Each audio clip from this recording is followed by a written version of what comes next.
All right, everyone. We are once again joined by our Lions insider, Mike Payton of A to Z Sports. Mike, so much to break down after that crazy Sunday night game. And before we look ahead to week 2, we have to go back before we look ahead to this Sunday's game against the Buccaneers. I mean, just a crazy game to open the season, really a tale of two halves. You had a 17-3 lead at halftime. Things felt pretty good. And then Matt Stafford did Matt Stafford things. Looked like the Rams had control. Goff orchestrates a game-tying drive. The Lions go on to win it in overtime. Just what were your takeaways from a game that really had a lot of everything? Yeah, I thought the Rams had a really good game plan to try to take Amon-Ra St. Brown and Sam Laporta out of the mix, and they really succeeded. I mean, I watched the film back with St. Brown. It seemed like he had two guys on him. It was almost like the Jordan rules that the Pistons had to stop Michael Jordan. Well, the Rams had St. Brown rules. Like they were all about trying to stop St. Brown, and they did a really great job of doing that. But I don't think they expected Jameson Williams to explode the way that he did, and he had just a breakout night. On defense, there was a lot to like about what the Lions did. They've got a lot of pressures. They got in Stafford's face a lot, but Stafford's Stafford. He's still one of the best quarterbacks in the league, and when you're that good, you're able to kind of get around the pressure and still make things happen. But at the end of the day, the Lions did all the right things to enough right things, I should say, to get it done. And defensively, they got pressure late, and the secondary showed up, got some good stops. And, they probably should have lost that game. I think any old Lions team probably would have lost that game, but they found a way to win. And it was just a really solid game to watch from, just an outside perspective. But the Lions, I thought they did the right things late in the game, and they were able to get it done. Is there anything you learned about the team from watching the game Sunday that maybe we didn't learn about them in training camp? Anything new that Dan Campbell kind of rolled out there in week 1? I wouldn't say there was anything new. I think that we saw some stuff that maybe cemented, some of the ideas that we had going into the season. I think there was an idea early on that maybe Jahmyr Gibbs would get more carries and he'd be kind of the leader, but you really saw in camp that the Lions were going to lean on David Montgomery a lot, and they did that, especially in overtime. I mean, he had the ball for basically every single play that was, that went there, and he led that team down the field. And that offensive line, we got cemented that that's the best offensive line in football. They were moving the Rams defense around in that overtime, and were able to just get down. And it seemed so easy. It just was unbelievable. I think that those two things got cemented, and then we saw that what we had been seeing from Jameson Williams all summer was real. It wasn't just something that was an aberration. He was actually going to be that good, and we'll see obviously if he can sustain that throughout the rest of the season. But right now, you have to be really happy with what they came away with and how he looked in that game. What specifically did you notice from Williams' game? I mean, he was fantastic. Does go down in the first half with, I guess it was a knee injury, and was hobbling a little bit throughout the game, but during play really didn't seem to affect him at all. I mean, he was explosive. Yeah, it's an ankle thing, and it kept him out of practice a little bit this week. He was back at practice on Friday, so that's a good thing. But I think you saw that game-changing speed, and that's exactly what the Lions drafted him for. Somebody that can stretch the field, can get down, can get open. On his big touchdown, I mean, he burnt his man so easily that, it was unbelievable that he got as open as he did. And, he had to turn around to go get the ball because he was so ahead of his man. And then, we saw a lot of the end-around stuff that we saw last year, a lot of the running type plays. And he's just the guy that, with that speed, that game-changing speed, there's just so much that you can do with him. And I think the Lions are definitely going to look to exploit that as much as they possibly can. On the defensive side of things, what did you take away from Terrion Arnold's NFL debut? He seemed to hold his own. Of course, had the 2 pass interference calls that did lead to 10 points, but tough assignment going up against that receiver group. Yeah, no, you got to go against Puka Nacua and Cooper Kupp. Those are 2 of the best receivers in the league. And then this week you've got Mike Evans, Chris Godwin. Doesn't get much easier for you. But yeah, I thought that he looked, pretty solid. It looked like a rookie out there, though, obviously. And with those 2 pass interference calls. You can't do that stuff. That stuff needs to get cleaned up, especially when you're having that happen in the end zone. If it's, you don't want to do it at all, but when it's in the end zone, it's twice as worse because that's going to lead to a goal line, a goal line position for your opponent, and they're going to score on that almost every time, and they did. That put up 10 points. So other than that, I thought he looked pretty good. I thought he covered his men well. I thought he stuck with everybody. He didn't get caught up in any traps. He tried to stay with what was on the playbook, and he performed pretty well. So now let's look ahead to this Sunday. It's rare that you play two teams back to back, the same two teams that you played in the playoffs just earlier this year. Before we talk about all the injuries to Tampa, the Lions have had a few notable names on the injury report this week. Just what have you heard from Dan Campbell, and what players do you expect that will be okay for Sunday afternoon? Well, Penei Sewell was back at practice today. That's obviously the big one. The injury designations haven't come out, but I would imagine he's going to be questionable. I think it's probably a limited practice. I would suspect that he's going to play. Marcus Davenport was somebody who had a great game last week, had a groin injury. He has not practiced at all. He didn't practice this week. Didn't practice today, rather, I should say. Good chance he's probably not going to play. Jameson Williams should play. Was at practice today. Lauren Strickland, the undrafted rookie, who everybody's really looking forward to seeing what he can do. He didn't practice at all last week.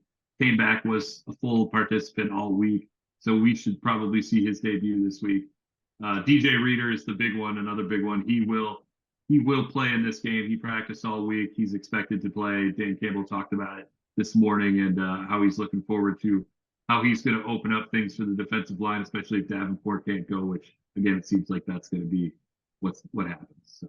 Yeah, off Reader, outside of that, what can Lions fans expect from him in his debut, and how much is he going to be a game changer, especially after having dealt with that injury for the last couple weeks?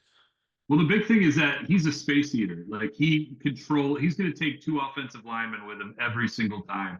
And that's going to open up some lanes for guys like Aiden Hutchinson or Levi Onwuzurike or Lee McNeil or basically anybody who's out there. It's going to help open up lanes. He's just he's just run stuffer too. So he's going to continue the Lions' ability to stop the run, which they were one of the best at last year. So they even got better at that this year. But really, from a pass rush standpoint, just being able to eat space, take a couple guys with you every time, opening up lanes, that's going to allow the Lions to turn a lot of the pressures they had last week into sacks this week. And you'll still get pressures as well, obviously.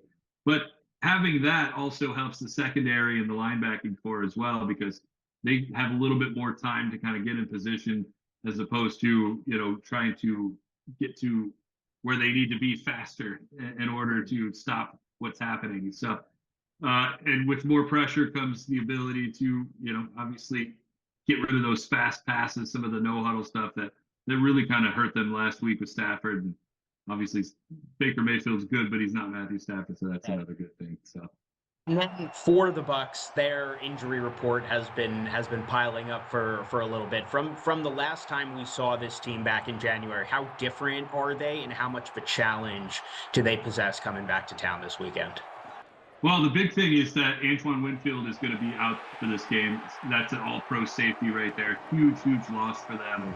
And they also don't have Carlton Davis, obviously, because he's a Detroit Lion now.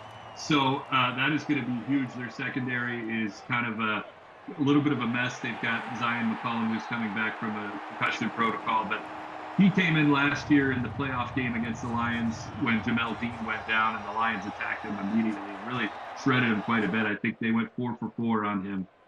So, he's not much better than he was just a few months ago. So they've got a really young secondary.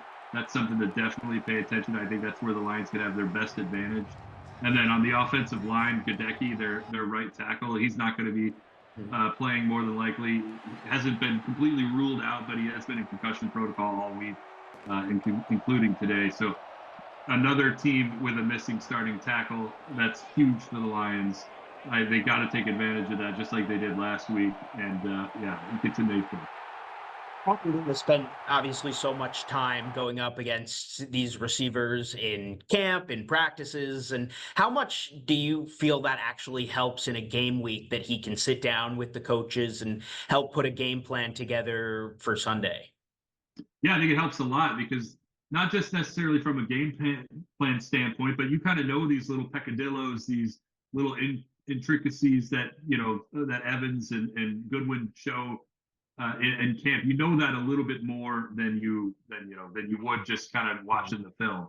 So that certainly helps. But on the flip side of that, and Dan Campbell mentioned this earlier in the week, that Evans and Godwin, they know that about Carlton Davis too, so they know the kind of his little things. But it certainly helps just to kind of know that Bucs playbook. And Ben Johnson talked about it today about how much or Aaron Glenn rather talked about it today about how much it's going to help the Lions defense kind of get to know what the Bucs offense is doing. I think he said something to the effect like he's never got a better scouting report from a former player who was on the opponent before. So this is it's going to be really interesting. I think this is the thing to watch is Chris Godwin, or excuse me, Mike Evans and Carlton Davis going one-on-one. It's going to be the most fun thing to watch this week, and I think it's going to really change the game. It's going to be kind of the thing that could decide a winner or loss.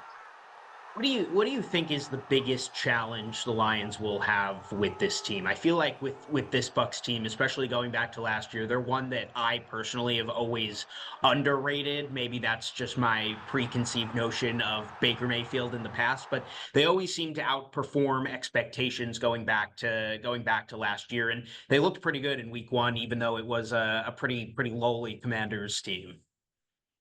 Yeah, I think that they have a really strong defensive line with especially with Vita Vea right there in the middle. Last year, the Lions had a lot of trouble running the ball on them in both games, and I think that's going to be another thing that could potentially come up in this one. And they sort of abandoned the run last year. In the playoff game they only ran against them 15 times, and just went all pass. And you could do that on this team now, but still, they like to establish the run. That's something the Lions really want to do. They're a run to set up the pass type team, and they do not want to become one-dimensional. But that Bucs defense, that defensive line, is something that could potentially make that happen. So that's something to watch for sure. How much are they going to try to establish the run early in the game? And if they can't, will they abandon it and try to go all pass? And if they do, is that going to help? If the Lions come out of this Sunday afternoon, if we're talking about a 2-0 Lions team, what is this game going to look like? What are the keys for the Lions to come out Sunday with a still perfect record? Yeah, I think you got to get in there. You got to establish that run, set up the pass. I think even if they don't, that Bucs secondary is so it's so young and so I don't want to say weak, but it's like it's one of the weaker points of their team. So you got to attack that secondary. I think Jared Goff could have a really big game. I think you see Amon-Ra St. Brown and Sam Laporta bounce back after being covered so well in this last game. I think they have much bigger games. I really see this as, it's not an easy win. No win is easy, but I do think that Lions are going to have a lot better time with the Bucs than they had with the Rams last week. And yeah, I think this is definitely going to be a game that they can win. Last week we let you sneak away without a prediction. What is your score prediction, and who's going to come out on top Sunday? I'm gonna go real simple and easy. I think the Lions win 35-24. Super easy, score prediction. You'll never get me saying like they're going to win 50-12 or anything.